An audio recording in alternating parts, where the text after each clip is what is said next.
ওকে, আমার স্ক্রিন দেখতে পাচ্ছ সবাই? পাওয়ার পয়েন্টের স্ক্রিন। জি sir. Chapter 4। Okay, chapter number 4 পড়েছিলাম। সেটা হচ্ছে ব্রড ক্লাসিফিকেশন অফ ক্লাইমেট। ক্লাইমেটকে গ্লোবালি কত ভাগে ভাগ করা যায়, কি কি অ্যাটেম্প হয়েছে, এই সমস্ত বিষয় নিয়ে আমরা আলোচনা করছিলাম গত ক্লাসে।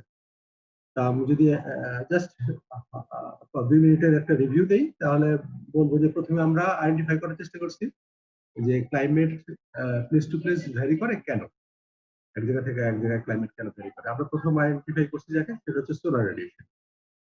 সোলার রেডিয়েশন যে জায়গায় বেশি এনার্জি, সোলার এনার্জি রিসিভ করবে সেখানে উষ্ণ হবে অপেক্ষাকৃত, আর যেখানে কম রিসিভ করবে সেখানে অপেক্ষাকৃত কোল্ডার হবে বা কুলার হবে। তো সোলার রেডিয়েশন হচ্ছে প্রাইম ডিটারমিনেন্ট, প্রথম নির্ণায়ক। কারণ অ্যাটমসফিয়ারে আমরা যত এনার্জি রিসিভ করি সবই সোলার রেডিয়েশন থেকে আসে। অন্যভাবে এটাকে আমরা আইডেন্টিফাই করার চেষ্টা করছি, সেটা হচ্ছে ল্যাটিটিউড। ল্যাটিটিউড ভ্যালু যত বাড়তে থাকবে সোলার রেডিয়েশন তত কম রিসিভ করবে। ল্যাটিটিউড ভ্যালু ইকুয়েটরের 0, তো এখানে সোলার রেডিয়েশন সব থেকে বেশি রিসিভ। তো সোলার রেডিয়েশন হচ্ছে প্রাইম ডিটারমিনেন্ট। বাট তারপরে আমরা আরেকটা মজার বিষয় দেখছি যে আমরা দুইটা জায়গা কম্পেয়ার করার চেষ্টা করছি, একটা হচ্ছে বাংলাদেশ আর একটা হচ্ছে কাতার। বাংলাদেশ আর কাতার একই ল্যাটিটিউডের উপর অবস্থিত। একই ল্যাটিটিউডের উপর অবস্থিত মিন করে যে তাদের সোলার রেডিয়েশন প্রাপ্তিটা সমান। মানে সান থেকে যেই সোলার রেডিয়েশন বের হয়ে এসে এই দুই দেশের মধ্যে পড়ে তার পরিমাণ সমান। এখন আর্থ সারফেসে সেটা কম রিসিভ হতে পারে, বেশি রিসিভ হতে পারে, ডাজন্ট ম্যাটার। মানে সেটা এখন এখানে বিষয় না। বাট সোলার রেডিয়েশন যদি আমি ধরি তাহলে ইকুয়াল সোলার রেডিয়েশন রিসিভ করে। ওকে, তো একজন আসছে, আমি অ্যাডমিট করে দিই। মেডিয়াশন ভিডিও অফ কোড। তো দুইটা জায়গায় একই পরিমাণ সোলার রেডিয়েশন রিসিভ করে, কিন্তু তারপরেও দেখা যায় যে আমাদের এলাকার ক্লাইমেট আর কাতারের ক্লাইমেটের আকাশ পাতাল তফাৎ। আমাদের ক্লাইমেটে অনেকটা নাতিশীতোষ্ণ টাইপের ক্লাইমেট, আমাদের এখানে প্রচুর গাছপালা হয়, আমাদের এখানে প্রচুর বৃষ্টিপাত হয়। অন্যদিকে কাতারে গাছপালা নাই বললেই চলে, গুল্ম জাতীয় গাছ, তারপরে বৃষ্টিপাত পরিমাণ কম, তারপর দিনের বেলা প্রচন্ড গরম, রাতের বেলা ঠান্ডা। আমাদের এখানে দিন এবং রাতের টেম্পারেচারের পার্থক্য হয় না, এরকম নানাবিধ পার্থক্য আমরা দেখতে পাই, যদিও তারা সোলার রেডিয়েশন সেম রিসিভ করে। তার মানে দাঁড়াচ্ছে যে সোলার রেডিয়েশনই একমাত্র ডিটারমিনেন্ট, আরো কোনো ব্যাপার স্যাপার আছে। এই ব্যাপার স্যাপার গুলো আমরা আইডেন্টিফাই করছি। সেটা হচ্ছে অন্যতম সহজ ভাষায় যদি আমরা বলি, সেটা হচ্ছে যেই অঞ্চলে হিট ট্র্যাপড হয়ে যাবে সেই অঞ্চলে গরম অনুভূত হবে, যে অঞ্চলে হিট ট্র্যাপড কম হবে সেই অঞ্চলে গরম অনুভব কম হবে। তো বা হিট আটকাবে কম। তো আমাদের দেশে কেন কিভাবে হিট আটকালো? আমাদের দেশে প্রচুর ক্লাউড কভার আছে, বাতাসে জলীয়বাষ্পের পরিমাণ বেশি, যার ফলে সোলার রেডিয়েশন নাম্বার 1 হচ্ছে ঢুকতে পারে না, আর ঢুকলে আবার সেটা বেরোতে পারে না। তো এটা ট্র্যাপড হয়ে যায়। আমরা ট্র্যাপড হয় কি কারণে এগুলো বিশ্লেষণ করছি, এখন আর বিশ্লেষণে যাব না। যে সোলার রেডিয়েশন, কোন রেডিয়েশন ঢুকতে পারে, কোন রেডিয়েশন বেরোতে পারে, এগুলো নিয়ে আমরা অনেক ডিসকাস করে ফেলছি। যাই হোক, আমাদের এখানে ট্র্যাপড হয়। অন দ্য আদার হ্যান্ড, আমরা যদি কাতারের কথা বলি তাহলে বলবো যে এখানে ক্লাউড কভার নেই, বাতাসে জলীয়বাষ্পের পরিমাণ কম, যার ফলে সোলার রেডিয়েশন খুব সহজেই দিনের বেলায় ঢুকে যেতে পারে। ঢুকে গেলে দিনের বেলায় প্রচন্ড গরম তৈরি করে, এবং আবার রাতের বেলায় লং ওয়েভ লেন্থ ওয়েভ গুলা কি বলে স্পেসে চলে যায়, হিট স্পেসে চলে যায়, যার ফলে ওখানে রাতে আবার ঠান্ডা পড়ে, যেটা কিনা তার মানে হিট ট্র্যাপড হচ্ছে না, সহজে হিট ঢুকে পড়তেছে সেই জন্য গরম, আবার সহজে হিট বেড়ে যাচ্ছে সেই জন্য ঠান্ডা। দিনের বেলায় দিন এবং রাতের তাপমাত্রার পার্থক্য হয় অনেক। আবার আমাদের দেশে সেটা না, আমাদের দেশে দিন রাতের তাপমাত্রার পার্থক্য অলমোস্ট প্রায় ইকুয়াল, 4-5 ডিগ্রি কম বেশি এদিক ওদিক।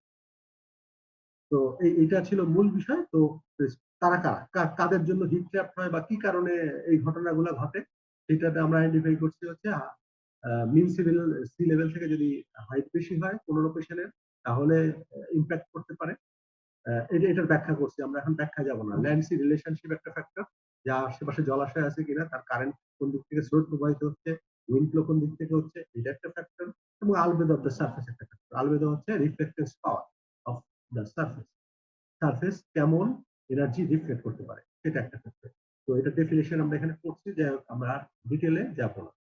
এরপর আমরা ক্লাসিফিকেশনের কথাটা, ক্লাসিফিকেশনটা দেখেছিলাম যে কেন ক্লাসিফিকেশন করা জরুরি, এটা আমরা ডিসকাস করছি। এবং তারপর নানা রকম সায়েন্টিস্ট কিভাবে ক্লাসিফিকেশন করার অ্যাটেম্প নিয়েছে, যেটা আমরা দেখছি ল্যাটিটিউডকে ধরে অ্যাটেম নিয়েছে, টেম্পারেচারকে ধরে, রেইনফলকে ধরে, হিউমিডিটিকে ধরে অ্যাটেম নিয়েছে, নানা রকম একটা। তো ডিজাইনার্স পয়েন্ট অফ ভিউ থেকে আমরা ক্লাসিফাই করেছি এরকম যে এইটা আমাদের জন্য appropriate, but there are some other classification also. তো কিভাবে ভাগ করা হয়েছে যে কোল্ড এবং সাবপোলার ক্লাইমেট, মডারেট এবং টেম্পারেট ক্লাইমেট এবং ট্রপিক্যাল ক্লাইমেট, এই তিন ভাগে ভাগ করা হয়েছে। কোল্ড এবং সাবপোলার ক্লাইমেট আবার দুই ধরনের ব্যাপার-স্যাপার থাকতে পারে। কোল্ড হচ্ছে একদম এক্সট্রিম কোল্ড বা পোলার অঞ্চলের ক্লাইমেট। পোলার অঞ্চল হচ্ছে একদম মেরু অঞ্চলের ক্লাইমেট, যেমন অ্যান্টার্কটিকা।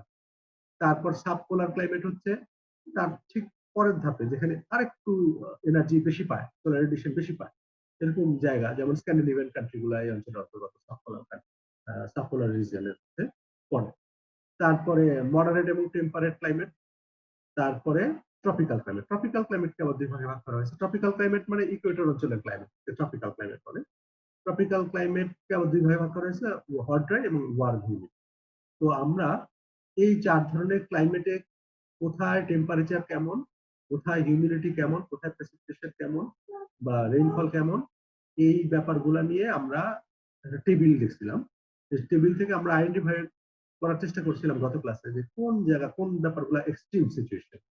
তো আমরা এটা খেয়াল করে দেখছি যে হট ড্রাই ক্লাইমেটে এক্সট্রিম সিচুয়েশনের সংখ্যাটা বেশি অ্যাকর্ডিং টু দিস ফাইল। হ্যাঁ, সংখ্যাটা বেশি। তারপরে আসতেছে খারাপ অঞ্চল হচ্ছে কোল্ড এবং সাবপোলার অঞ্চল।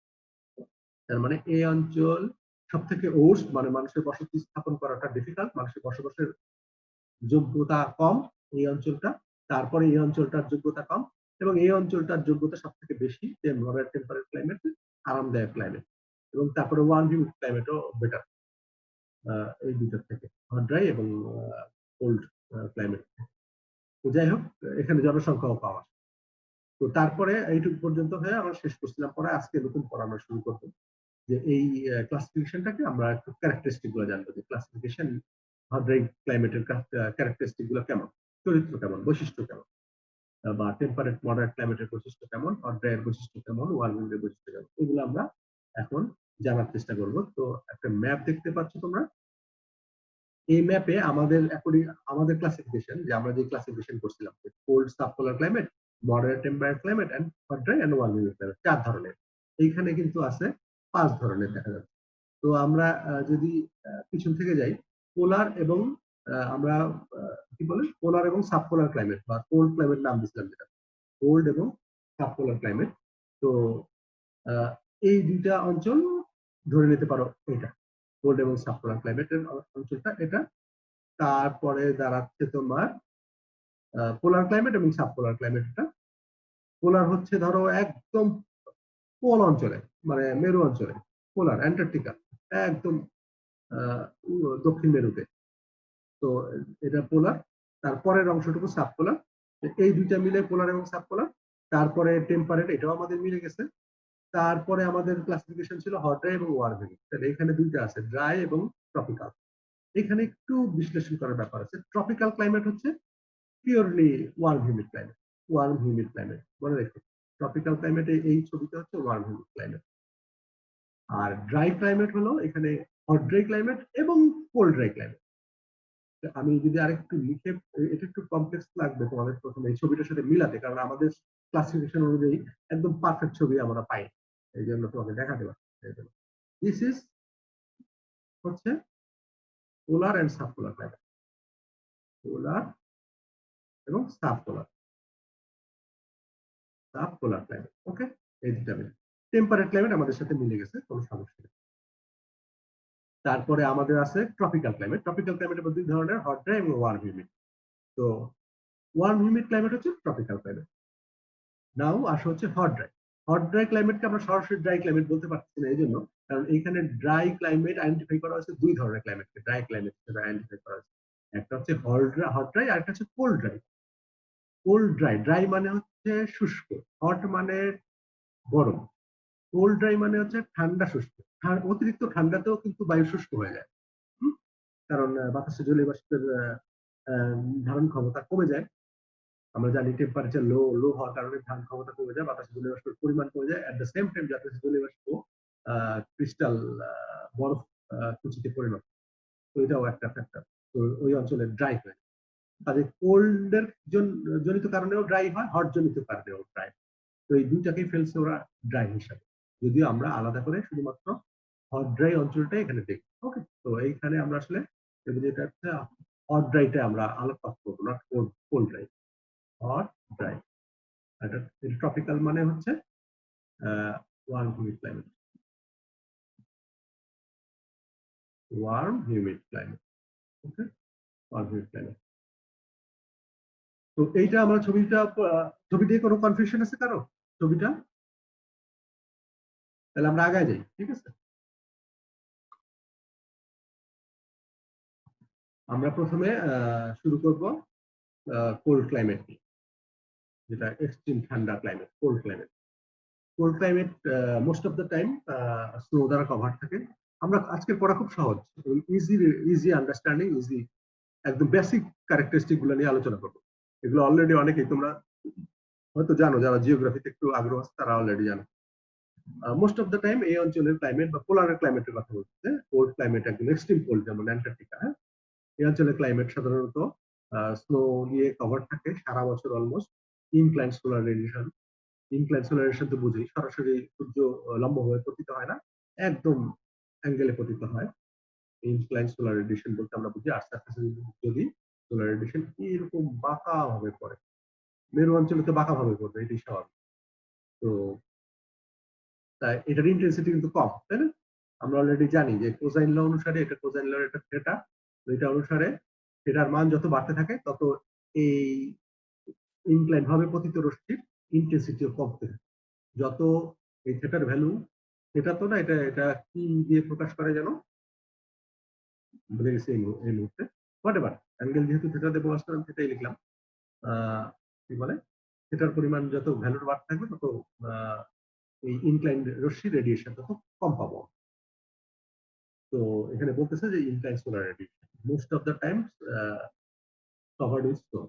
Climate is extremely cold and dry. দেখছো, ক্লাইমেট হচ্ছে খুবই ঠান্ডা এবং ড্রাই। এই জিনিসটা মাথায় রাখো, ড্রাই যে শুধুমাত্র গরমের মধ্যে হয় এমন কোনো কথা নেই। ড্রাই কিন্তু ঠান্ডা জনিত কারণেও শুষ্ক বায়ু হতে পারে, বাতাসের জলীয় বাষ্পের পরিমাণ কমে যেতে পারে। নাম্বার ওয়ান, টেম্পারেচার কম হওয়ার কারণে বাতাসের জলীয় বাষ্প ধারণ ক্ষমতাই কম, সেই জন্য জলীয় বাষ্পের পরিমাণ কম বাতাসে। তো it's dry. At the same time অতিরিক্ত ঠান্ডার কারণে জলীয় বাষ্প তো আর ভেসে বেড়াতে পারবে না, এটা ঠান্ডায় জমে যাবে। তো that's why it is also dry. তো এটা খেয়াল করো, লেস দেন বৃষ্টিপাতের পরিমাণ লেস দেন 250 মিলিমিটার বৃষ্টিপাত হয়, 10 ইঞ্চি পরিমাণ। এখন তোমরা যদি 10 ইঞ্চি পরিমাণ বৃষ্টিপাত কম না বেশি এটা তোমাদের পক্ষে একটু গেস করা কঠিন। আমি যদি কম্পেয়ার করি তাহলে তুমি গেস করতে পারবে খুব ইজি। যেমন ঢাকা শহরের বৃষ্টিপাত ধরো 1800 মিলিমিটার বৃষ্টিপাত হয় ঢাকা শহরে। তুমি ঢাকা শহরে থাকো, তুমি জানো ঢাকা শহরে কি পরিমাণ বৃষ্টিপাত হয়, বা বর্ষাকালে 2-4 দিন পর পর বৃষ্টিপাত হয়, শীতকালে তেমন একটা বৃষ্টিপাত হয় না। তো যাই হোক, তুমি বৃষ্টিপাত কি পরিমাণ হয় একটা ফিল করতে পারো, সেটা হচ্ছে 1800 মিলিমিটার। এবার বুঝো, তাহলে 250 মিলিমিটার হচ্ছে 1800 মিলিমিটারের 7 ভাগের 1 ভাগ। তার মানে অনেক কম বৃষ্টিপাত হয়, 7 ভাগের 1 ভাগ মাত্র, মানে অনেক কম। ওকে,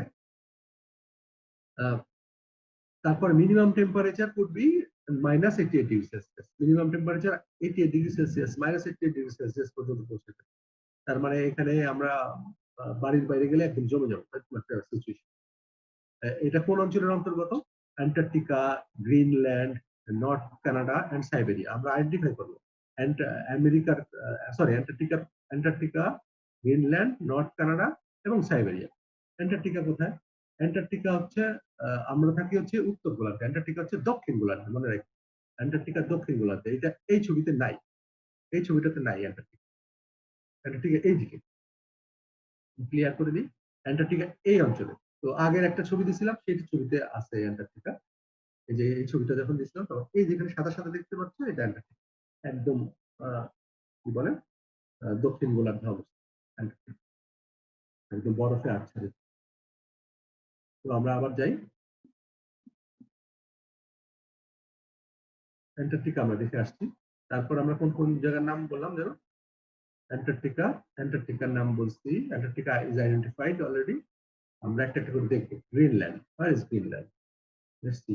গ্রিনল্যান্ড হলো এই যে গ্রিনল্যান্ড, এটা হচ্ছে উত্তর গোলার্ধ। উত্তর গোলার্ধে কানাডার পাশে গ্রিনল্যান্ড, ইউরোপের এবং কানাডার পাশে হচ্ছে গ্রিনল্যান্ড। ওকে, একদম সাদা বরফে আচ্ছাদিত, সাদা দিয়ে আইডেন্টিফাই, পোলার অঞ্চল তো সাদা দিয়ে আইডেন্টিফাই করা কালার। তারপরে আমরা আরেকটা দেশের নাম জানছিলাম কি যেন, সরি, আরেকটা দেশের নাম হচ্ছে গ্রিনল্যান্ড গেল, তারপর নর্দার্ন কানাডা এবং সাইবেরিয়া। এবার আসো নর্দার্ন কানাডা, সাইবেরিয়া কোনটা? এইটা হচ্ছে আমেরিকা, ইউএসএ, এইটা হচ্ছে মেক্সিকো, ইউএসএ এর উপরেই হলো কানাডা। আর বলছে নর্দার্ন কানাডা, নর্দার্ন কানাডা মানে এই অঞ্চল, নর্দার্ন কানাডা। ওকে, নর্দার্ন কানাডা মানে মেরু অঞ্চলের কাছাকাছি, কানাডার যে অংশটা মেরু অঞ্চলের কাছাকাছি নর্দার্ন কানাডা। আরেকটার নাম বলছে সাইবেরিয়া। সাইবেরিয়া কোথায়? সাইবেরিয়া রাশিয়া, আমরা জানি। সাইবেরিয়া হচ্ছে এই অঞ্চলটা, সাইবেরিয়া। ঠিক আছে, সাইবেরিয়া এই অঞ্চল, সম্ভবত এই অঞ্চল সাইবেরিয়া।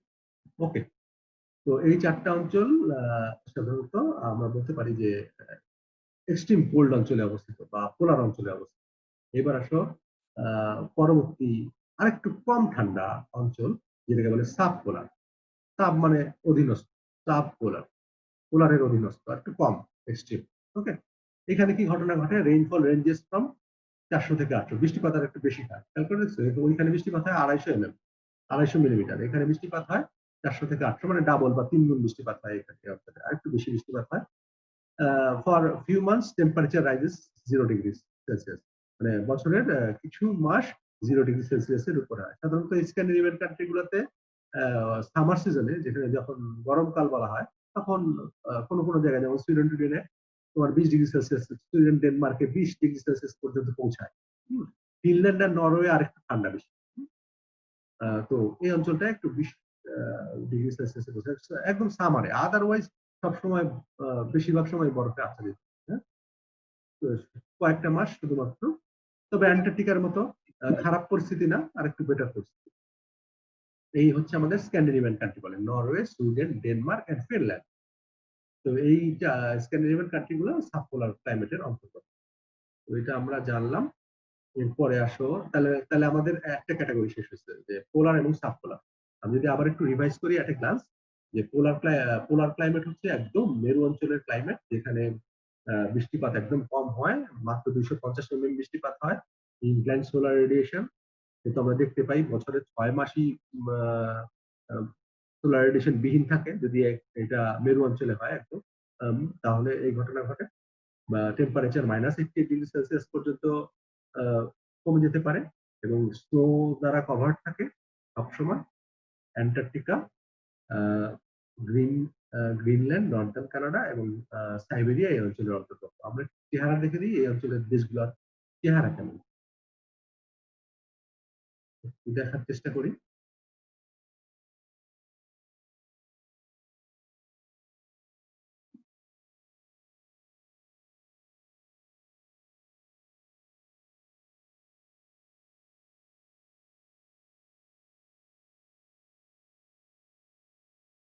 আমি গুগলে সার্চ দিয়ে বের করার চেষ্টা করছি। হ্যাঁ,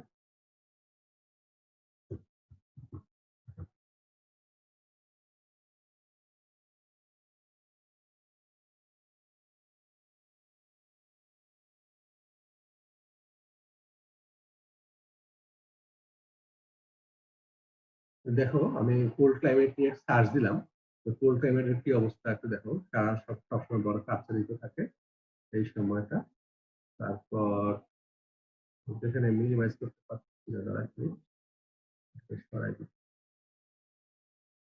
ওকে, বাড়িঘর গুলো খেয়াল করো, বাড়িঘর গুলো দেখো কেমন।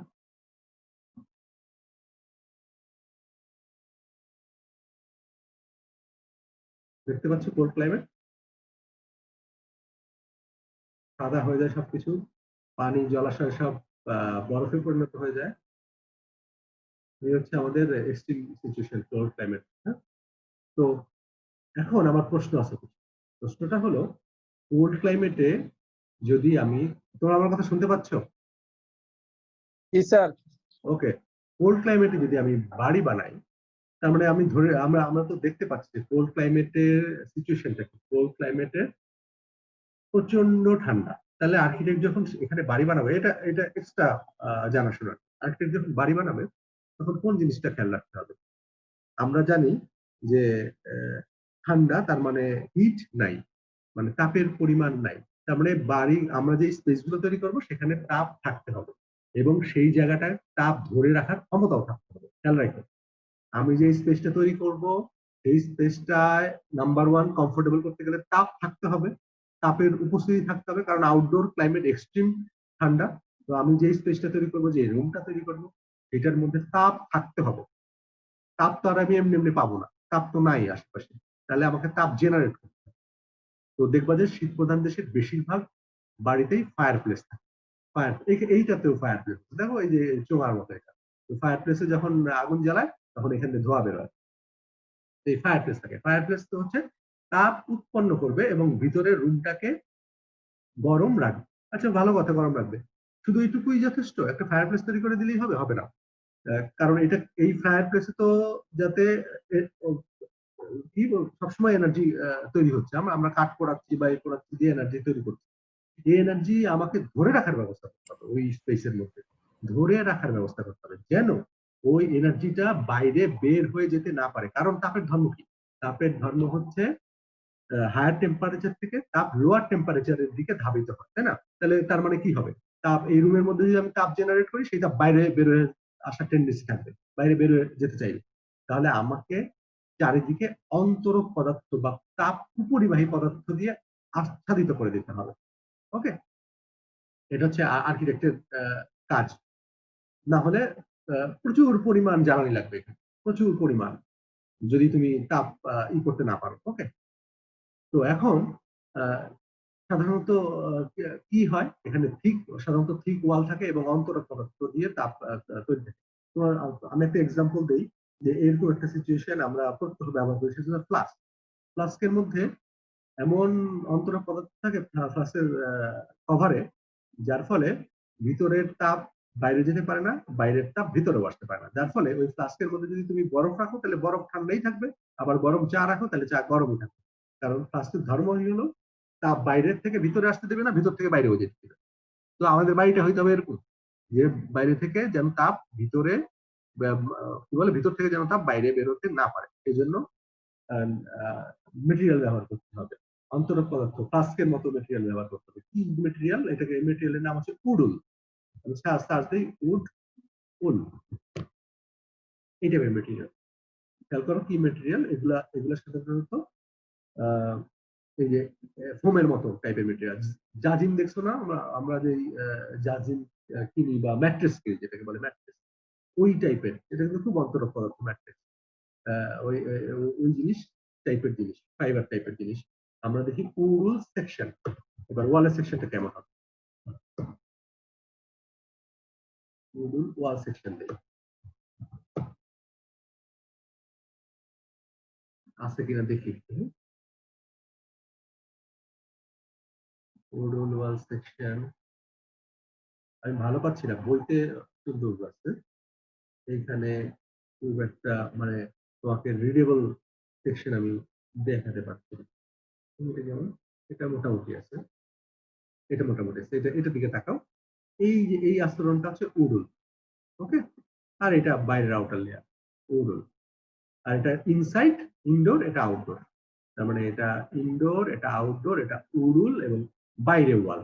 উডুলটা ভেতরের দিকে থাকে, অন্তরক পদার্থটা ভেতর দিকে দিতে হয়, মানে ওয়ালের দিকে দিতে হয়, ইনডোর স্পেসে দিতে হয়। ঠিক আছে, এটা কেন দিতে হয় সেটাও আমরা দেখবো আর একটু হায়ার ক্লাসে বা 2 তে। তো আপাতত দেখো উডুলের সেকশনটা এইভাবে করে দেয়। তো যাই হোক, আমরা আশা করি বুঝতে পারছো যে কি প্রিকশন আর্কিটেক্ট নেয়। আর্কিটেক্টের প্রধান কাজ থাকে হচ্ছে যে ভিতরে আমি গরম রাখবো, গরম তো আমাকে তৈরি করতে হবে, গরম তৈরি করতে হবে ফায়ার প্লেস দিয়ে তৈরি করতে হবে, অথবা হিটার দিয়ে তৈরি করতে হবে। হিটার, ওয়াটার হিটার যেটাকে বলে।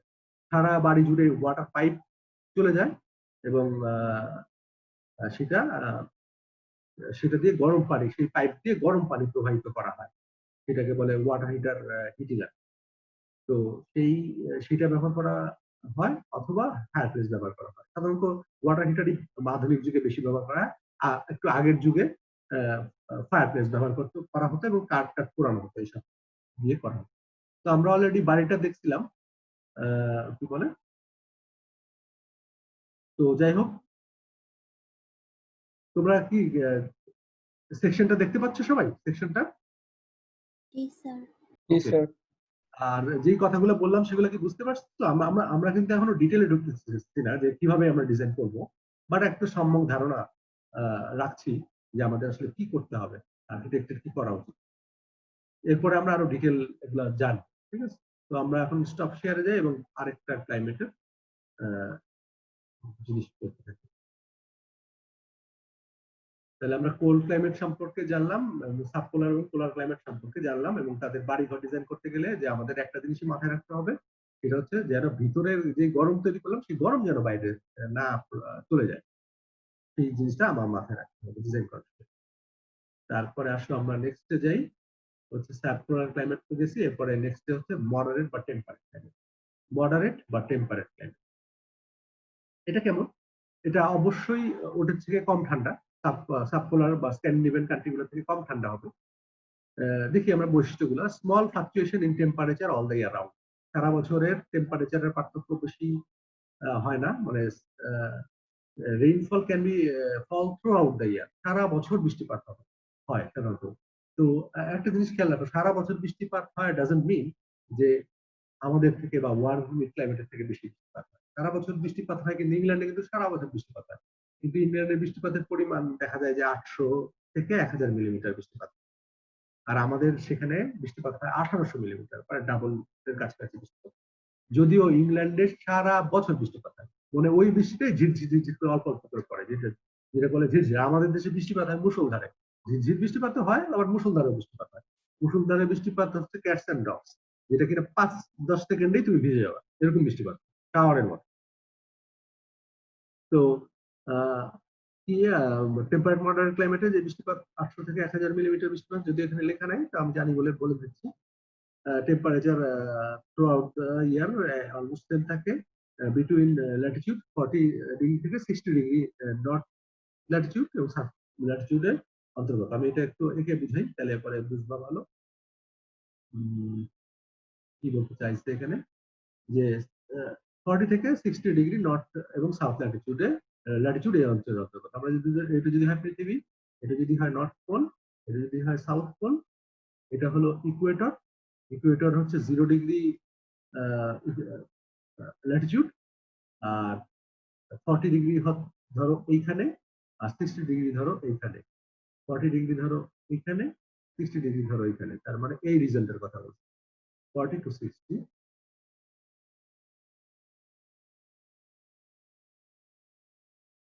এটা হচ্ছে 40 degree Latitude, 40 degree north Latitude, এটা হচ্ছে 60 ডিগ্রি নর্থ ল্যাটিটিউড। এটাও তাই, 40 ডিগ্রি, এটা কিন্তু সাউথ ল্যাটিটিউড, এটা 60 ডিগ্রি সাউথ ল্যাটিটিউড। তো এই থেকে এই রেঞ্জের মধ্যে অন্তর্গত। ল্যাটিটিউড দিয়ে কিন্তু আমরা রেঞ্জ বোঝাতে পারি যে কি পরিমাণ এলাকা জুড়ে এই ক্লাইমেট অন্তর্গত। তো যাই হোক, কোন কোন দেশ? ইউনাইটেড কিংডম, ইউকে সবাই চিনি আমরা। ইউরোপ, ইউরোপ বলতে কোন কোন দেশ আছে? Belgium, Germany, France, Spain, Italy, Holland, Poland, তারপরে এরকম আরো ইউরোপিয়ান কান্ট্রি গুলো আছে। Parts of north west and north east America. আচ্ছা, নর্থ ওয়েস্ট এবং নর্থ ইস্ট আমেরিকা এই অঞ্চলের অন্তর্গত। ইস্টার্ন এশিয়া এই অঞ্চলের অন্তর্গত। সাউদার্ন চিলি এই অঞ্চলের অন্তর্গত। আমরা এখানে আইডেন্টিফাই করবো ম্যাপ থেকে যে এই দেশগুলো কোথায় অবস্থিত।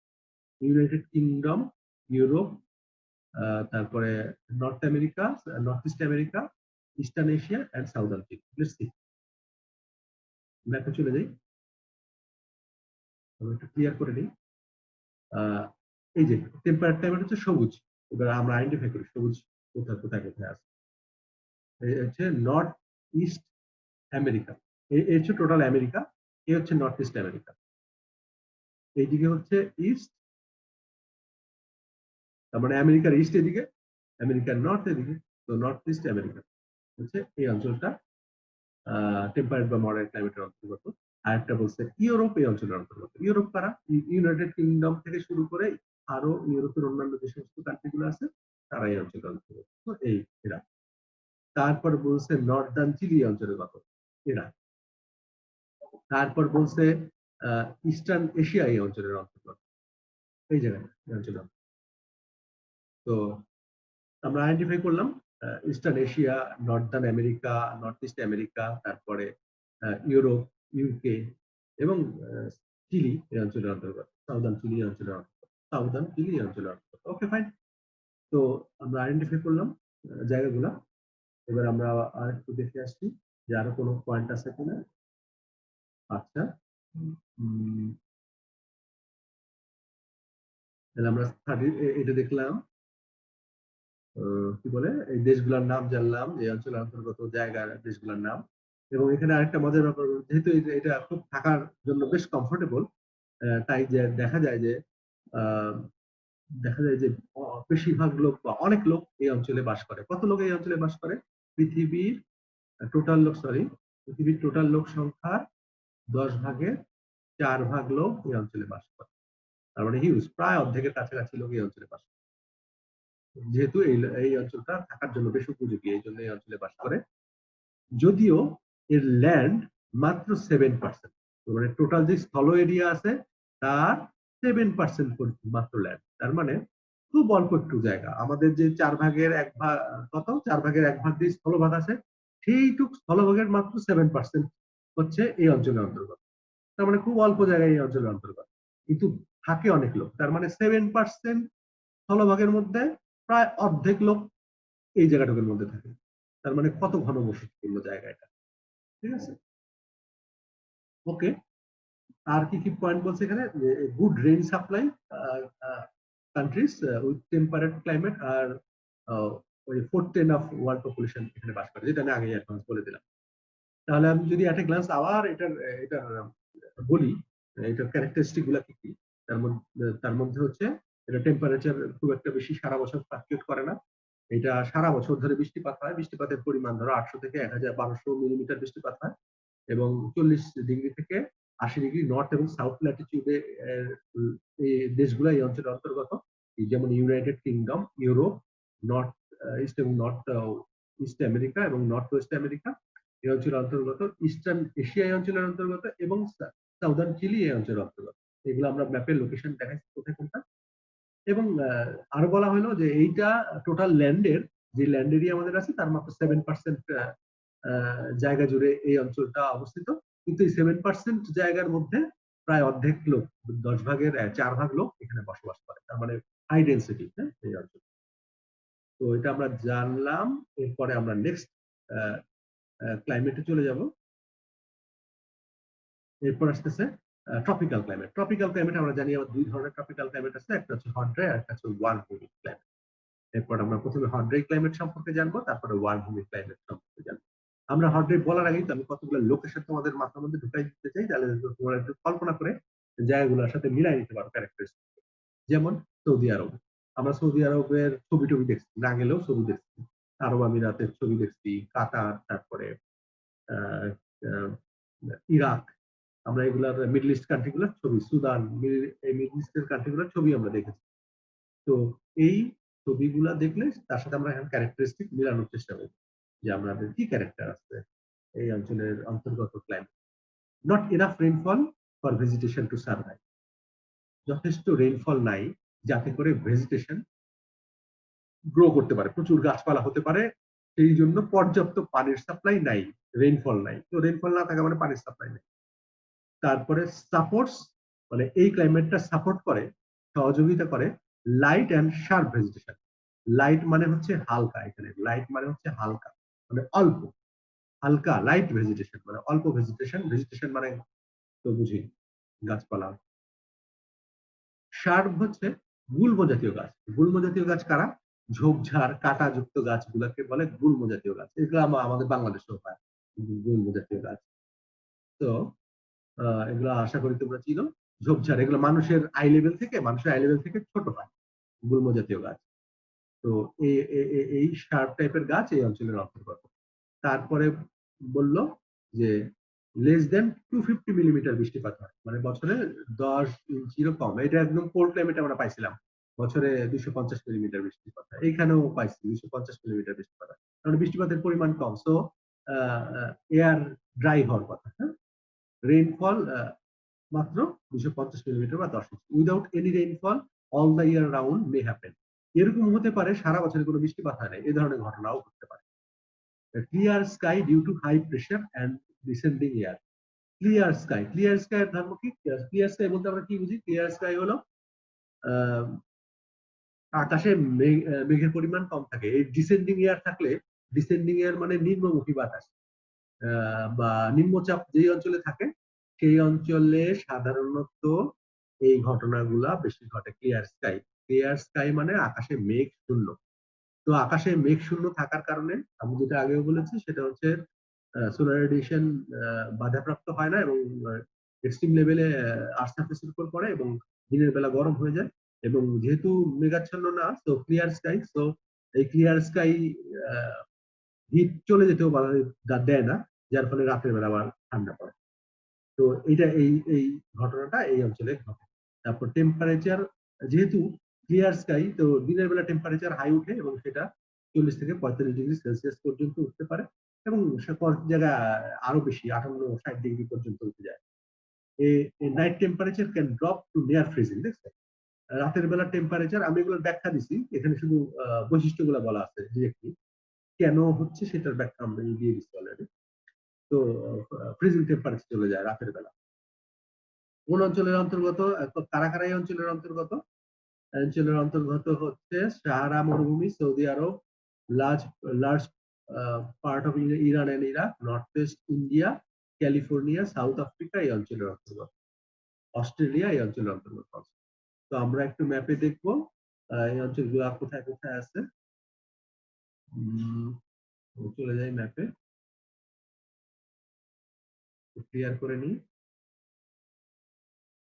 আমরা হট ড্রাইভ করতেছিলাম। এই মিডল ইস্টের কান্ট্রিগুলো এই অঞ্চলের অন্তর্গত এবং আফ্রিকার বেশ কিছু অঞ্চল এই অঞ্চলের অন্তর্গত। অস্ট্রেলিয়ার খেয়াল করে দেখো, অস্ট্রেলিয়ার বিশাল মাঝখানের অঞ্চল বেশিরভাগই এই অঞ্চলের অন্তর্গত। এখানে সম্ভবত পার্থ, এখানে সম্ভবত মেলবোর্ন, এখানে সম্ভবত সিডনি। সিডনি, মেলবোর্ন, পার্থ এই কয়েকটা জায়গা ছাড়া বেশিরভাগ জায়গায় কিন্তু মরুভূমি অস্ট্রেলিয়াতে। তারপরে আমেরিকার এই অঞ্চলটা, ক্যালিফোর্নিয়া এই অঞ্চলের অন্তর্গত। হ্যাঁ, তারপরে নর্থ আমেরিকার এই অঞ্চলটা এই অঞ্চলের অন্তর্গত। এটা হচ্ছে হট ড্রাই। হ্যাঁ, কোল্ড ড্রাই আবার চীনের এই অঞ্চল, কোল্ড ড্রাই আছে। যাই হোক, আমি হট ড্রাই নিয়ে আলোচনা করছিলাম। ইন্ডিয়ার এই অঞ্চলটা এই অঞ্চলের অন্তর্গত। ইন্ডিয়ার কিছু অঞ্চল, রাজস্থান টাইপের অঞ্চলগুলো, রাজস্থানের আশেপাশের অঞ্চলগুলো এই অঞ্চলের অন্তর্গত। তো আমরা মোটামুটি দেশগুলো আইডেন্টিফাই করছি যে পৃথিবীর কোথায় কোথায় এই হট ড্রাই ক্লাইমেট দেখা যায়। তো আমরা স্লাইডে চলে যাই। হট ড্রাই ক্লাইমেট যদি আমি একটা ক্লাস আবার বলি, তাহলে বলতে হয় যে হট ড্রাই ক্লাইমেটে প্রচুর, সরি উল্টা বলতেছি, যে একদম ভেজিটেশন হয় না, কারণ পর্যাপ্ত রেন সাপ্লাই নাই। মাত্র 10 ইঞ্চি বা 250 মিলিমিটার বৃষ্টিপাত হয়, যা আমাদের বাংলাদেশের তুলনায় প্রায় 7 ভাগের 1 ভাগ, এবং যা কিনা এই গাছপালার উদ্ভবতে হেল্পফুল না, এবং সার বা গুল্ম জাতীয় গাছপালা বেশি হয়। তারপরে স্কাই ক্লিয়ার থাকে, যার ফলে হিট প্রচুর গেইন করতে পারে সোলার রেডিয়েশন দিয়ে, এবং হিট চলেও যেতে পারে, যার ফলে দিনের বেলা হয় গরম, রাতের বেলা হয় ঠান্ডা। এবং এই অঞ্চলের অন্তর্গত হচ্ছে সৌদি আরব, মিডল ইস্ট কান্ট্রি গুলা, আফ্রিকার বেশ কিছু দেশ, এবং সাহারা মরুভূমি, নর্থ ওয়েস্ট ইন্ডিয়া মানে রাজস্থান, ক্যালিফোর্নিয়া, তো আমরা দেখালাম ক্যালিফোর্নিয়া, সাউথ আফ্রিকা এবং মোস্ট অফ দ্য অস্ট্রেলিয়া এই অঞ্চলের অন্তর্গত। তো এটা হচ্ছে হট ড্রাই অঞ্চলের ক্যারেক্টারিস্টিক আমরা দেখলাম। এখন আমাকে বুঝো, আমরা একটু আলোচনা করি বাড়ি ঘরগুলো। আমরা কিন্তু দেখো এক্সট্রিম সিচুয়েশন নিয়ে কিভাবে আর্কিটেক্ট ডিল করবে বাড়িগুলা ডিজাইন করতে, সেটা নিয়ে একটু আলোকপাত করার চেষ্টা করছি। এর আগে কোল্ড ক্লাইমেট নিয়ে আলোচনা করছি, এবার হট ড্রাই ক্লাইমেট নিয়ে আলোচনা করবো। হট ড্রাই ক্লাইমেটে বাড়িগুলা কেমন? এর আগে কোল্ড ক্লাইমেটের সিচুয়েশন ছিল যে বাইরে প্রচন্ড ঠান্ডা, আমি যেই রুমটা তৈরি করছি সেই রুমটাকে গরম রাখতে হবে। তো আমাকে রুমটা গরম রাখতে হবে, শুধু তাই না, ফায়ার প্লেস দিতে হবে বা ওয়াটার হিটার ব্যবহার করে রুম গরম রাখবে এবং সেই তাপ যেন বের হয়ে যেতে না পারে, এইটা যেন এনশিওর করতে হবে। এবার এবার উল্টা উল্টা ঘটনা ঘটতেছে হট ড্রাই ক্লাইমেটে। হট ড্রাই ক্লাইমেটে খেয়াল করেন, এইখানে বাইরে প্রচন্ড গরম, কিন্তু আমাদের বাসা অন্দর হলে কুল রাখতে হবে, বা আমার যে স্পেস ডিজাইন করছে সেটাতে কুল রাখতে হবে। এটাতে কুল রাখার উপায় হলো বাইরের তাপ যেন ভিতরে ঢুকতে না পারে। এই জন্য আমাকে মোটা ওয়াল ব্যবহার করতে হবে। কখনো কখনো ক্যাভিটি ওয়াল ব্যবহার করে। মোটা ওয়াল ব্যবহার করলে সেখান থেকে তাপ ঢুকতে পারে না। আমি যদি ওয়ালের সেকশন আঁকি তাহলে এইরকম মোটা থিক ওয়াল ব্যবহার করতে হয়। মোটা থিক ওয়াল ব্যবহার করতে হয়। ৩-৪ ফিট হতে পারে, ২ ফিট ৩ ফিট হতে পারে মোটা থিক ওয়াল ব্যবহার করে। কখনো কখনো ডাবল ওয়াল ব্যবহার করা হয়। এরকম একটা ওয়াল যেটাকে বলে ক্যাভিটি ওয়াল এবং আরেকটা ওয়াল, ২টা ওয়াল পাশাপাশি। এটা হচ্ছে ইনডোর, এটা হচ্ছে আউটডোর।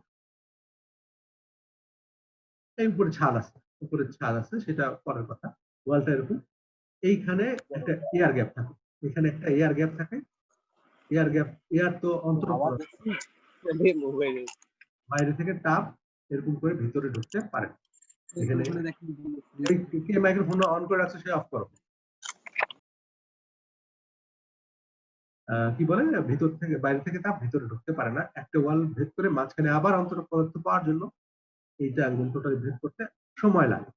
ওকে, এরকম আরো অনেক পদ্ধতি আছে। তো আমাদের টার্গেটটা বুঝতে হবে। আসলে আমাদের টার্গেট হচ্ছে বাইরে থেকে তাপ যেন ভিতরে ঢুকতে না পারে এই ব্যবস্থাটা করা এবং ভিতরে ঠান্ডা এনশিওর করা। এই ঠান্ডা এনশিওর করার নানান রকম পদ্ধতি আছে। এই ডিজাইন কিভাবে করতে হবে সেটা তোমরা প্রাইমারি 2 তে বা 3 তে পড়বা। তো আমি এখন অত ডিটেইলে যাব না, বাট মনে রেখো যে কোনটা বেসিক ধারণা যেটা আমি সেটা দেওয়ার চেষ্টা করছি। সেটা হলো আমাদের কোনটা প্রাইম গোল হচ্ছে বাইরের হিট যেন ভেতরে না, আর কোল্ড ক্লাইমেটে ছিল ভেতরের হিট যেন বাইরে না বেরোয়। এই জিনিসটা আমাকে লক্ষ্য রাখতে হবে। তাহলে এবার আসো warm humid climate. Warm humid আমাদের দেশের ক্লাইমেট খুব কাছাকাছি ওয়ার্ম হিউমিড ক্লাইমেটের, মোটামুটি কাছাকাছি। সো এখানে ক্লাইমেটটা কেমন তুমি কল্পনা করতে পারো তুমি আমাদের দেশের ক্লাইমেটের সাথে, বা পুরোপুরি আমাদের দেশের ক্লাইমেটের সাথে মিলবে। রেইনফল ক্যান এক্সেসিভ, হ্যাঁ রেইনফল, প্রচুর রেইনফল হয় এই অঞ্চলে। আমাদের দেশেও রেইনফল ভালোই হয়। 1800 থেকে 2200 মিলিমিটার বৃষ্টিপাত হয় জেলা শতকরা। শ্রীমঙ্গলে একটু বেশি হয়। তো এইখানে রেইনফল হয় হচ্ছে কত বলছে 2000 থেকে 5000 মিলিমিটার পর্যন্ত বৃষ্টিপাত, হিউজ। মানে আমাদের ডাবল এর বৃষ্টিপাত হয় এরকম অঞ্চলও আছে। Thunderstorm can ochre on a daily basis, regular বেসিসে থান্ডারস্টর্ম। থান্ডারস্টর্ম তো ছিল বিদ্যুৎ চমকানোজনিত ঝড়, এই জাতীয় ঘটনাগুলা ডেইলি বেসিসে ঘটে অঞ্চলে।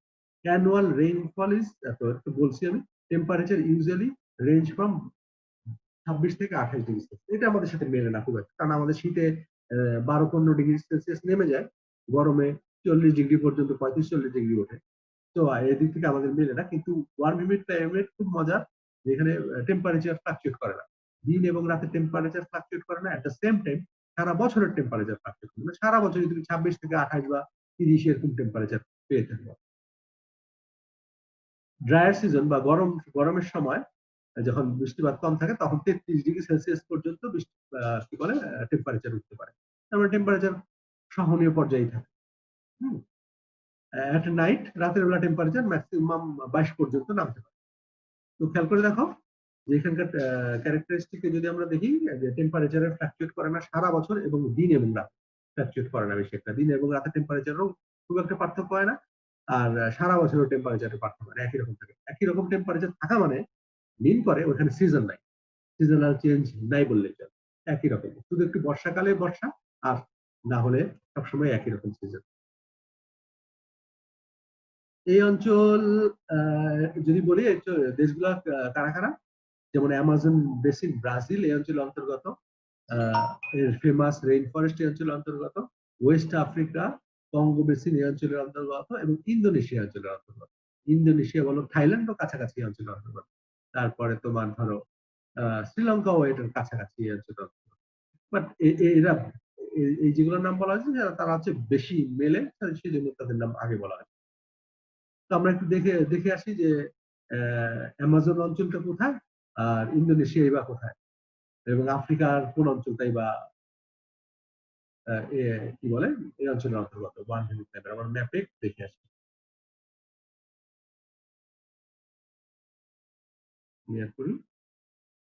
যেমন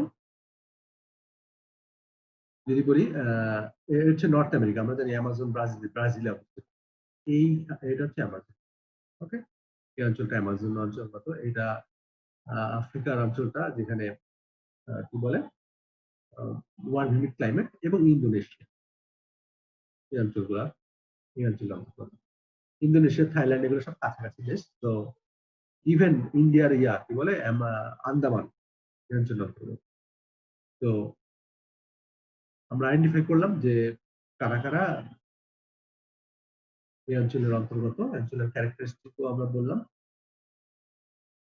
ওয়ার্ম হিউমিড ক্লাইমেট, আমি একটা ক্লাসে আবার যদি ওয়ার্ম হিউমিড ক্লাইমেটের কথা বলি, সাধারণ বৈশিষ্ট্যের কথা বলি, তাহলে বলতে হবে যে এই অঞ্চলে প্রচুর বৃষ্টিপাত হয়, 2000 থেকে 5000 মিলিমিটার বৃষ্টিপাত হয়। এই জন্য প্রচুর ভেজিটেশন হয়, প্রচুর গাছপালা হয়। আরো অনেক বৈশিষ্ট্য আছে যেগুলো এখানে কভার করা হয় না, আমরা পরে একটু পরেই পড়বো। রেইনফল, এক্সেসিভ রেইনফল হতে পারে, থান্ডারস্টর্ম হয়, ঝড় বাদল হয়, বিদ্যুৎ চমকানো সহ ঝড় বাদল হয় অনবরত।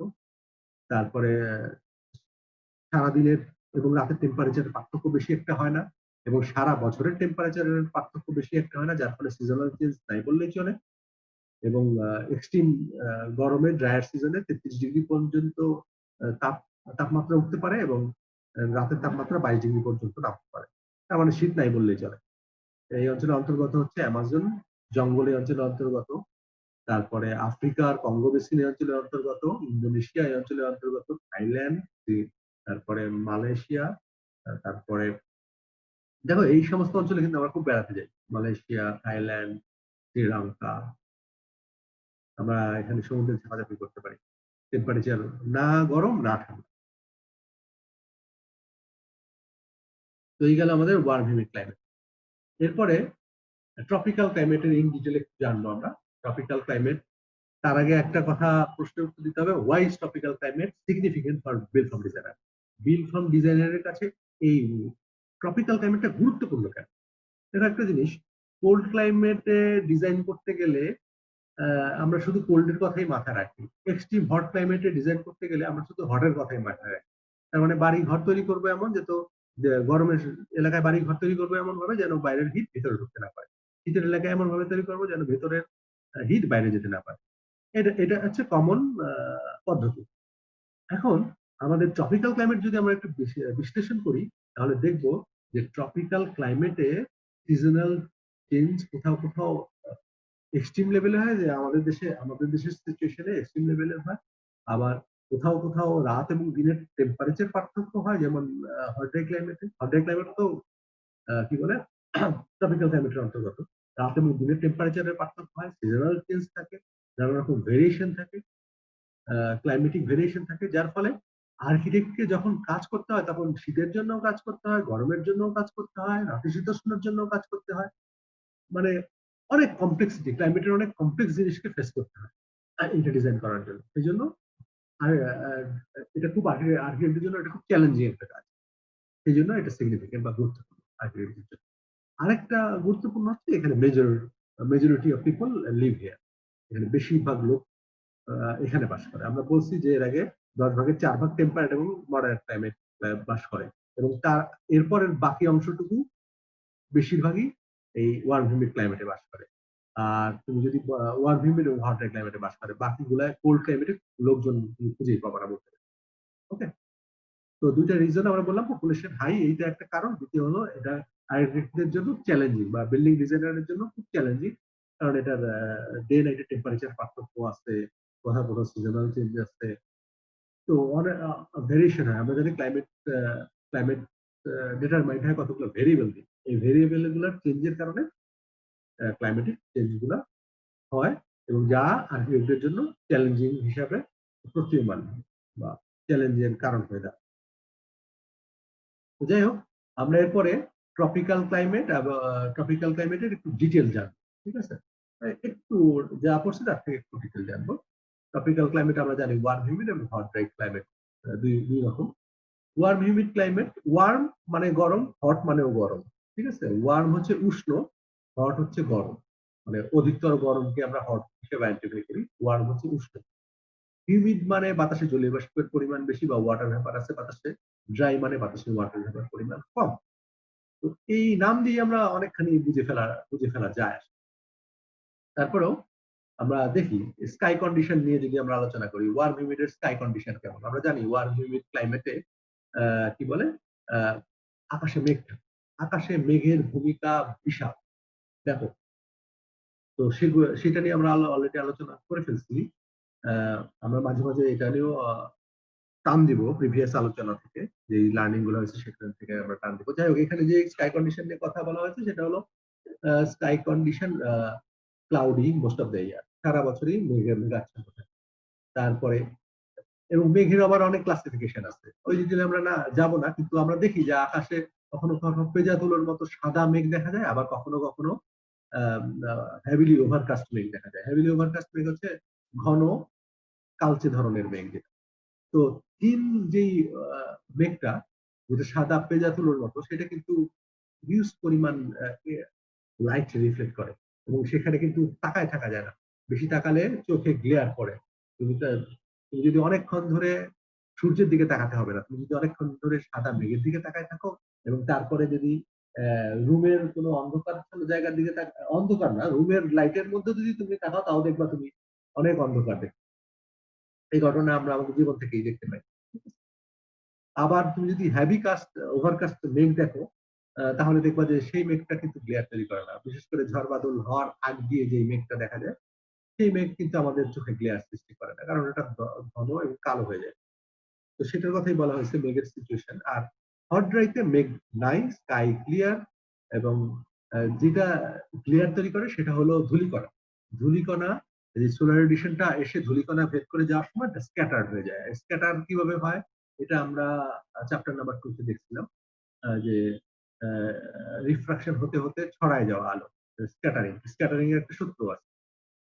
তো সেই স্ক্যাটার হয়ে যাওয়ার জন্য এটা একটা গ্লেয়ার প্রডিউস করে, ডিফিউজ লাইট তৈরি করে এবং যা কিনা গ্লেয়ার প্রডিউস করে। গ্লেয়ার কেমন সেটা, সেই জিনিসটা গ্লেয়ার হচ্ছে, আহ, ধরো তুমি ওই যে আহ, রাতের বেলা তুমি ধরো হেডলাইটের আলো দেখছো কোন একটা গাড়ির, তখন তুমি দেখবা যে তুমি ওই হেডলাইটের জন্য একটা ধোঁয়াশা একটা ব্যাপার দেখতে পাবে, এটাকে বলে গ্লেয়ার। ওইটা যদি বেশি হয়, কুয়াশাচ্ছন্ন জায়গা বেশি থাকে বা ধূলিকণা যেখানে বেশি, এখানে গ্লেয়ারও তত বেশি প্রডিউস করে। আর যদি এয়ারটা একদম ক্লিন থাকে, তাহলে কিন্তু তুমি লাইটটা খুব স্পষ্ট দেখতে পাও, গাড়ির লাইটটা খুব স্পষ্ট দেখতে পাও। আর গাড়ির লাইটটা যখন ঝাপসা একটা আলো ছটা ধোয়া ধোয়া আলো দেখা যায়, সেটাকে বলে গ্লেয়ার। যখন বাতাস পরিষ্কার থাকে না, হয় বাতাসে জলীয় বাষ্পের পরিমাণ থাকে অথবা বাতাসে প্রচুর ধুলো থাকে, তখন এই গ্লেয়ারের সৃষ্টি হয়। তো যাই হোক, হট ড্রাই ক্লাইমেটেও এরকম গ্লেয়ার তৈরি হয়, যেহেতু বাতাসে প্রচুর ধূলিকণা থাকে। এটা গেল আমাদের স্কাই কন্ডিশনের ঘটনা। এবার আসলে সোলার রেডিয়েশনের কি ঘটনা। সোলার রেডিয়েশন আমরা এরকম বলছি যে সোলার রেডিয়েশন এখানে ট্র্যাপ হয়ে যায় ওয়ার্ম হিউমিড ক্লাইমেটে। ওয়ার্ম হিউমিড ক্লাইমেটে আকাশে মেঘ থাকার কারণে সোলার রেডিয়েশন নাম্বার ওয়ান ভিতরে ঢুকতে দেয় না, এবং যেগুলো ঢুকে সেগুলোকে আবার বেরোতে দেয় না, যার ফলে এনার্জি ওই অ্যাটমসফিয়ারের মধ্যে ট্র্যাপড হয়ে যায়। যার এই ট্র্যাপড হওয়ার কারণে দেখা যায় যে দিনের টেম্পারেচার এবং রাতের টেম্পারেচারের খুব একটা ভেরিয়েশন হয় না। আর অন্যদিকে যদি তুমি হট ড্রাইয়ের কথা বিবেচনা করো, হট ড্রাইতে যেহেতু একদম ক্লিয়ার স্কাই, আকাশে মেঘের নাই, কাজে এটা এনার্জি আসতেও বাধা দেয় না এবং যেতেও বাধা দেয় না, যার ফলে দিনের বেলা খুব সহজে এনার্জি আর্থ সারফেসে এসে পৌঁছায় এবং খুব তাড়াতাড়ি গরম করে ফেলে আর্থ সারফেস এবং টেম্পারেচার হাই হয়ে যায়।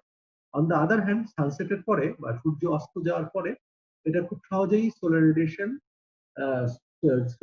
মারফত যেই এনার্জিটা আসলো, সেটা লং ওয়েভ লেন্থ আকারে কি বলে আর্থ স্পেসে চলে যায়, যার ফলে আমাদের ওই অঞ্চলে খুব তাড়াতাড়ি হিট বাইরে চলে যায় এবং ঠান্ডা হয়ে যায়, এবং রাতের বেলা আবার ফ্রিজিং টেম্পারেচার। তো এই ঘটনাটা এই দুই জায়গায় ঘটে। আমরা আর দেখি এখানে কি লেখা লেখা আছে, partly reflected and partly scattered by the cloud blanket, so radiation reaching ground is often diffuse but strong. এখানে সোলার রেডিয়েশন প্রায় দেখা যায় যে আকাশে সাদা মেঘ থাকার জন্য হিউজ পরিমাণ সোলার রেডিয়েশন রিফ্লেক্টেড হয় এবং আকাশে প্রচুর গ্লেয়ার তৈরি করে এবং ডিফিউজ লাইট প্রডিউস করে, যেটা কিনা স্ট্রং গ্লেয়ার তৈরি করে এবং আকাশে আমরা তাকায় থাকতে পারি না। একটু আগে কিছুক্ষণ আগে যেটা বলছি সেটাই এখানে লেখা আছে। লং ওয়েভ রেডিয়েশন দিয়ে সোলার রেডিয়েশন পাস করে স্পেসে চলে যেতে পারে না, সোলার রেডিয়েশন থেকে প্রাপ্ত এনার্জি স্পেসে চলে যেতে পারে না, যার ফলে এনার্জি ট্র্যাপ হয়, যেটা এখানে বলা। আর এখানে বলা হচ্ছে উল্টাটা, যে সোলার রেডিয়েশন এখানে ট্র্যাপ হয় না, সোলার রেডিয়েশন সানসেট পর খুব দ্রুতই বাইরে চলে যেতে পারে। এরপর আসো সেকেন্ড স্লাইডে, এখানে উইন্ড ভেলোসিটির কথা বলা হচ্ছে। উইন্ড ভেলোসিটি এখানে লো, 2 থেকে 7 মিটার পার সেকেন্ড গতিতে প্রবাহিত হয়। তবে এখানে উইন্ডের ক্ষেত্রে যেটা সবচেয়ে ইন্টারেস্টিং সেটা হচ্ছে এখানে প্রিভেলিং উইন্ড আছে। প্রিভেলিং উইন্ড মানে হলো কোনো একটা নির্দিষ্ট দিক থেকে প্রবাহিত স্পেসিফিক ধরনের উইন্ড, যেটা সব সময় আমি দেখতে পাবো, বছরের কোন একটা নির্দিষ্ট সময় আমি দেখতে পাবো, সিজনালি দেখতে পারি অথবা সারা বছরও থাকতে পারে। যেটাকে বলে প্রিভেলিং উইন্ড। আমাদের দেশে প্রিভেলিং উইন্ড কিন্তু স্ট্রং, যেটা কিনা আমরা বলি যে দক্ষিণ দিকে বাতাস প্রবাহিত হয়, দক্ষিণ দিক থেকে, বা বলি দক্ষিণ পূর্ব দিক থেকে বাতাস প্রবাহিত হয়, that is called prevailing wind. বছরের সব সময় গরমকালে হট সিজনে এই, বা বর্ষা সিজন থেকে, হট সিজন থেকে বর্ষা সিজন পর্যন্ত আমরা এই প্রিভেলিং উইন্ড দেখতে পাই। দ্যাট ইজ প্রিভেলিং, মানে স্থায়ী seasonal wind, that is called prevailing wind, মৌসুমী বায়ু, প্রিভেলিং। ঠিক আছে, কিন্তু হট ড্রাই ক্লাইমেটে প্রিভেলিং উইন্ড বলে কোনো উইন্ড নাই। লোকালি সৃষ্টি হয় উইন্ড, যেটা কিনা ধূলিঝড় আকারে আমরা দেখতে পাই। তো এটার কোনো নির্দিষ্ট কোনো দিক নাই, যে কোনো দিক থেকে এই বাতাসটা প্রবাহিত হতে পারে, এবং যেটা কিনা আহ, উম, কোনো সোজা কথা, ক্যারেক্টারিস্টিক হচ্ছে কোনো দিক নাই, এবং লোকালি ফর্মড উইন্ড, যেটা কিনা ধূলিঝড় বলে। যেটা আমরা যদি ইংরেজি মুভি টুভি দেখি, তাহলে মরুভূমির কোনো মুভি টুভি দেখলে আমরা এরকম ধরনের ধূলিঝড় প্রায় দেখি। সেটা যে কোনো দিক থেকে প্রবাহিত হতে পারে, লোকালি বিল্ড হওয়া, লোকালি তৈরি হওয়া। লোকালি কিভাবে তৈরি হয়, যে হিউজ পরিমাণ হার্ড সারফেস হিউজ পরিমাণ হট হয়ে যায় দিনের বেলা, এবং সে তখন যে এর সংস্পর্শে থাকা বায়ু খুব দ্রুত উপরে উঠে যায় এবং উপরে উঠে কুলার হয়ে যায়, এবং এইটা লোকাল টর্নেডো তৈরি করে।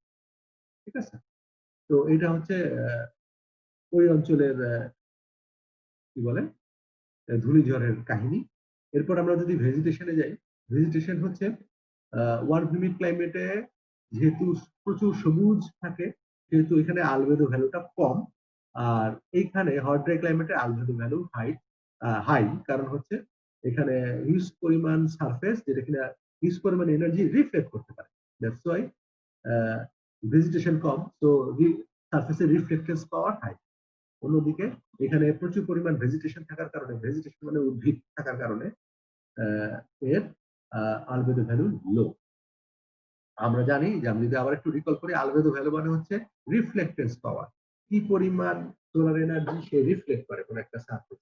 যে যত বেশি এনার্জি রিফ্লেক্ট করবে তার আলবেদো ভ্যালু তত হয়। সেই দিক থেকে একটা সাদা বস্তুর আলবেদো ভ্যালু হাই হবে, একটা কালো বস্তুর আলবেদো ভ্যালু লো হবে। তো সেই দিক থেকে গাছপালা একটু ডার্কার, তো এটা রিফ্লেক্ট করে কম। সেই জন্য এখানে যেহেতু এই অঞ্চলটা যেহেতু অনেক ভেজিটেশন বা গাছপালা আছে, সেই জন্য এই অঞ্চলটা রিফ্লেক্ট করে কম, সেই জন্য আলবেদো ভ্যালু লো। আর যেহেতু এই হট ড্রাই ক্লাইমেটে প্রচুর বালুময় এবং সাদা বালু, তো এটা রিফ্লেক্ট করতে পারে অত্যন্ত বেশি ওয়ার্ম হিউমিডের তুলনায়। এই গেল আমাদের ভেজিটেশন। এরপরে স্পেশাল কিছু ক্যারেক্টার, স্পেশাল ক্যারেক্টারের মধ্যে আছে, আমরা জানি যে ওয়ার্ম হিউমিড ক্লাইমেটে প্রচুর ওয়াটার ভ্যাপার বাতাসে ঘুরে বেড়ায়। তো এইটা অনেক কিছু ঘটায়। কি ঘটায়, হাই হিউমিডিটির কারণে অ্যাক্সিলারেট করা মানে হচ্ছে ত্বরান্বিত করে, অ্যাক্সিলারেট করা মানে ত্বরান্বিত করা। কি ত্বরান্বিত করে, মোল্ডকে ত্বরান্বিত করে, অ্যালগাকে ত্বরান্বিত করে, অ্যালগা গ্রোথকে ত্বরান্বিত করে, রাস্টিংকে ত্বরান্বিত করে, এবং রটিংকে ত্বরান্বিত করে। আমরা এই চারটা টার্ম সম্পর্কে একটু জানি, what is called mould, what is called alga, what is called rusting and rotting. তোমরা এগুলো অবশ্যই জেনে থাকবা, বা আমি এখন হয়তো অনেকে রিকল করতে পারতেছো না। What is mould? মোল্ড হচ্ছে ছত্রাক বা ফাঙ্গাস। আমরা যদি পাউরুটি রেখে দেই, অনেকদিন ধরে রেখে দেই, তাহলে দেখা যায় যে পাউরুটির গায়ে সাদা সাদা এক ধরনের ফাঙ্গাস পড়ে, ওটাই হচ্ছে মোল্ড। ক্লিয়ার? তাহলে মোল্ড চিনতে পারছো আশা করতেছি, বা ফাঙ্গাস টাইপের জিনিস মোল্ড। এটা খুব দ্রুত জন্মায়, যেখানে হিউমিডিটি বেশি সেখানেই দ্রুত মোল্ড জন্মায়। একটা শীত প্রধান দেশে কিন্তু মোল্ড অত সহজে জন্মাতে পারে না, যত কিনা আমাদের এই অঞ্চলে হিউমিড ক্লাইমেটে, যেটা কিনা সহজেই জন্মায় যায়। এটা খুব সহজে একটা ঠান্ডা বা খুব গরম, যেটা কিনা ওয়েদার বা অ্যাটমসফিয়ার ড্রাই, সেখানে খুব সহজে হতে পারে মোল্ড। তাহলে আমরা মোল্ড চিনলাম। এরপর আসো অ্যালগা। অ্যালগা হচ্ছে শ্যাওলা জাতীয়, সবুজ শ্যাওলা জাতীয় জিনিস। এটাও তোমরা দেখে থাকবা, শহর অঞ্চলে থাকলে দেখবা না, গ্রামের পুকুরের ঘাট যদি দেখে থাকো তো গ্রামের পুকুরের ঘাট এখানে দেখবা সবুজ সবুজ শ্যাওলা জাতীয় পিচ্ছিল একটা উদ্ভিদ তৈরি হয়, যেটাকে বলে অ্যালগা বা শ্যাওলা জাতীয় উদ্ভিদ, মস টাইপের জিনিস, একদম পিচ্ছিল। আবার কখনো কখনো কোথাও কোথাও স্যাঁতসেঁতে জায়গা হলে আমরা আছাড় খেয়ে পড়ে যাই, তাই না? তো ওইটা হচ্ছে অ্যালগার কারণে পড়ে যায়, যেখানে সবুজ সবুজ শ্যাওলা জাতীয় জন্মে, এক প্রকার উদ্ভিদ জন্মে, সেটার কারণে আমরা এই ঘটনাটা ঘটে। তো এইটা হিউমিড ক্লাইমেটে বেশি হয়। আমাদের এখানেও অ্যালগার গ্রোথ অনেক হাই, যেহেতু হিউমিডিটি বেশি। তারপরে হচ্ছে রাস্টিং। রাস্টিং মানে হচ্ছে মরিচা পড়া বা জং ধরে যাওয়া, সেটাকে বলে রাস্টিং। আমরা এটাও হিউমিডিটি থাকার কারণে হয়, লোহার উপরে জং পড়ে যায়। কিছুদিন একটা লোহা রেখে দিলেই সেটার মধ্যে হলুদ হলুদ রঙের এক ধরনের পদার্থ তৈরি হয়, যেটাকে বলে আমরা মরিচা বলি, এটা রাস্টিং গেল এটা। তো রাস্টিং সবাই চিনছো। রটিং, রটিং মানে হচ্ছে পচে যাওয়া। তুমি আপেল বা আম যদি রেখে দাও, এটা খুব দ্রুতই পচনশীল হয়ে যায় কয়েকদিন। আজকাল আমাদের আম টাম আপেল টাপেল পচতে চায় না, কারণ ওর মধ্যে মনে হয় আমার ধারণা কেমিক্যাল দেওয়া থাকে বলে অনেকদিন রেখে দিলেও পচে না। বাট আমরা ছোটবেলায় যেটা দেখেছিলাম, সেটা এই ফল টল আনলে কয়েকদিন রেখে দিলে সেটা খুব দ্রুত তার সাথে পচে যেত কয়েকদিনের মধ্যে। তো এখন আজকাল অনেক ওষুধ অনেক রকমের সার টার মেশানোর কারণে অনেক ওই ফলটাকে টিকায় রাখার জন্য, পোকামাকড় থেকে রক্ষা করার জন্য প্রচুর আমরা স্প্রে করে আমাদের কৃষকরা। অবশ্যই জিনিসটা খারাপ। Organic organic vegetables and fruits are always better. সেখানে পোকামাকড় থাকুক আর যাই থাকুক, বেটার। কারণ এই সমস্ত কেমিক্যাল আমাদের সব পেটে চলে যায়। তো যাই হোক, রটিং হচ্ছে পচে যাওয়া। এই ঘটনাটা হিউমিড ক্লাইমেটে বেশি ঘটে। ওকে, তো এইটা জানলাম আমরা। তারপর হচ্ছে organic building materials tend to decay rapidly. Organic building materials, what is called organic building material? Organic material দিয়ে যদি বিল্ডিং বানাই তাকে বলে অর্গানিক বিল্ডিং মেটেরিয়াল। যেমন বাঁশ, ছন, তারপরে এই মাটির জিনিসপত্র, এগুলো অর্গানিক বিল্ডিং মেটেরিয়াল। ঠিক আছে? তো এই অর্গানিক যেমন বিশেষ করে বাঁশ টাস এগুলো পচন ধরে। তারপরে এই কুড়ে ঘরের যে খড় দিয়ে আমরা বানাই বা গোল পাতা দিয়ে বানাই, এটা 30 ইয়ার্স পর এটা কিন্তু পাল্টাতে হয়। ওই বাঁশ টাস কিছুদিন পর নষ্ট হয়ে যায়, 10 বছর পর নষ্ট হয়ে যায়, তখন বাঁশ টাস পাল্টাতে হয়। সেই জন্যই বলা হয়েছে যে এই ধরনের অঞ্চলে যে অর্গানিক মেটেরিয়াল দিয়ে কিছু বানালে এই জিনিসগুলা দীর্ঘস্থায়ী কম হয় বা ডিকে হয়, ধ্বংসপ্রাপ্ত হয় র্যাপিডলি, খুব তাড়াতাড়ি ধ্বংস হয়ে যায়। এটা গেল। মসকিউটোস এন্ড আদার ইনসেক্টস এর একটা ভালো জায়গা হলো যেখানে হিউমিডিটি বেশি, প্রচুর পরিমাণ পোকামাকড় এবং প্রচুর পরিমাণ ইনসেক্ট তৈরি হয় এবং প্রচুর পরিমাণ মসকিটো তৈরি হয় এই অঞ্চলে, বিশেষ করে যেখানে হিউমিডিটি বেশি।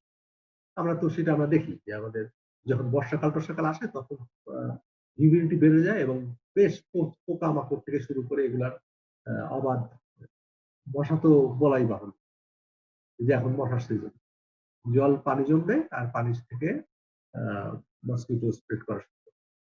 তারপরে thunderstorm, thunderstorm and air to air electrical discharge are frequent. আমাদের অঞ্চল ওয়ার্ম হিউমিডের কাছাকাছি, বা পুরোপুরি ওয়ার্ম হিউমিড নয়, কিন্তু যদি ব্রাজিলের অ্যামাজনে যাও তখন দেখবে যে সারাক্ষণ বৃষ্টিপাত হচ্ছে, বিদ্যুৎ চমকাচ্ছে, এরকম ঘটনা ঘটতেই থাকে। আমাদের এখানেও এই ঘটনা ঘটে, তবে অপেক্ষাকৃত ওয়ার্ম হিউমিডের থেকে একটু হলেও কম।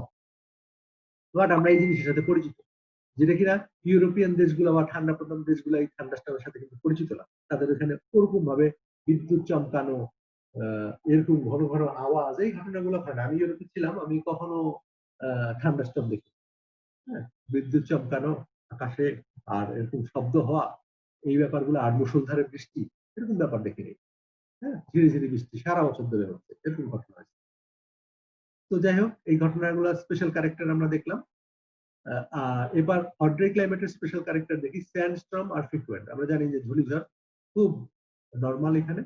Excessive expansion and contraction may cause cracks in the building. এখানে কি হয় দেখো, দিনের বেলা আমরা বলছিলাম যে প্রচন্ড গরম পড়ে হট-ড্রাইতে, কারণ হট-ড্রাইতে হু করে এনার্জি, সোলার এনার্জি ঢুকতে পারে, টেম্পারেচার হাই হয়ে যায়। হাই হয়ে গেলে কি হবে, যে কোনো পদার্থই অতি তাপমাত্রায় এক্সপানশন হয় বা প্রসারণ ঘটে, আয়তনে বৃদ্ধি পায়, এটা আমরা জানি অলরেডি ফিজিক্সে পড়ছি।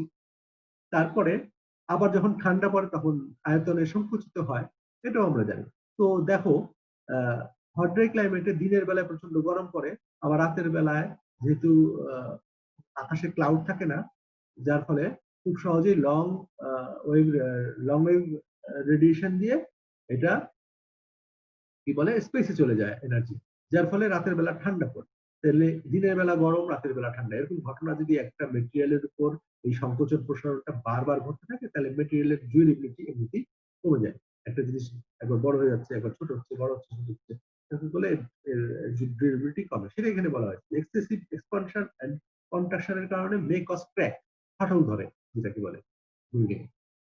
তো এই ঘটনাগুলো ঘটে। তো আমরা ট্রপিক্যাল ক্লাইমেটের ডিটেল জানলাম, আমরা 5টা বিষয় নিয়ে আলোকপাত করলাম। এটা হচ্ছে স্কাই কন্ডিশন নিয়ে আলোচনা করলাম, সোলার রেডিয়েশন নিয়ে আলোচনা করলাম, উইন্ড নিয়ে আলোচনা করলাম, ভেজিটেশন নিয়ে আলোচনা করলাম, স্পেশাল ক্যারেক্টারিস্টিক্স নিয়ে আলোচনা করলাম।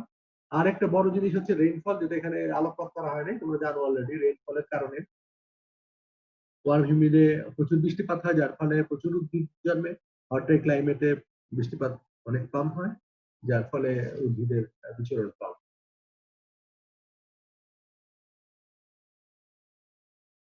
উদ্ভিদের বিচরণ তো না, উদ্ভিদের অ্যাভেলেবিলিটি কম বা উদ্ভিদের গ্রোথ কম। তো এই গেল হচ্ছে আমাদের কি বলে classification, global classification of climate. এই চ্যাপ্টারটা এখানে শেষ হলো। এরপর আমরা নতুন চ্যাপ্টারে প্রবেশ করবো।